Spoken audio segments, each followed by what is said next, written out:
Alô, galera, querida Irmandade de Catiba. Você que não conhece ainda o sítiozinho Dois Irmãos, que Deus preparou pra gente ficar na comunhão do céu aqui, a natureza. Ali é a casa de Merquinho, ali é a casa de Gilmar. Aqui é a frente de casa, onde eu plantei umas plantinhas, uns coqueiros, tem umas rosas. Ali debaixo tá as galinhas descansando.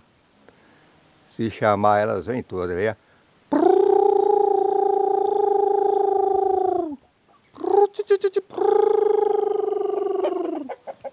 Vem cachorro também, ó. Vem tudo. Vem tudo chamar. É tudo ensinado. Tudo na natureza. Só natureza, coisa bonita. Abençoado por Deus. Aqui é o cantinho.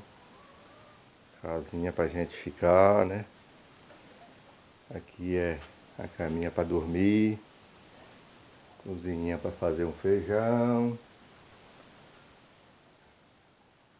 Olha, você sai na janela aqui e vê essa bela dessa paisagem linda, coisa mais linda do mundo. Muita gente viaja para tão longe, sendo que aqui perto nós tem a natureza pura, né?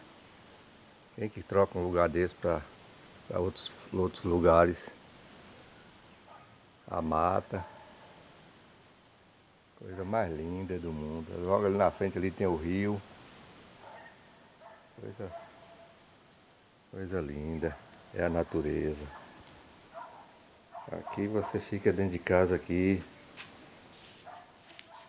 só. Ali é o quadro, a fotografia da família. E assim a gente vai, a cozinha tá escura, a porta tá fechada. Vou abrir com isso aí pelo fundo. Saindo pro fundo aqui você já topa a natureza, topa.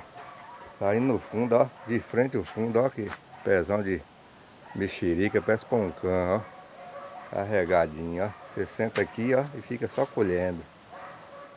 Coisa mais linda. Ali é o fogãozinho, tá meio bagunçadinho, né? Que cozinhei feijão ontem, não deu uma limpada, mas o bichinho aí cozinha bom, viu?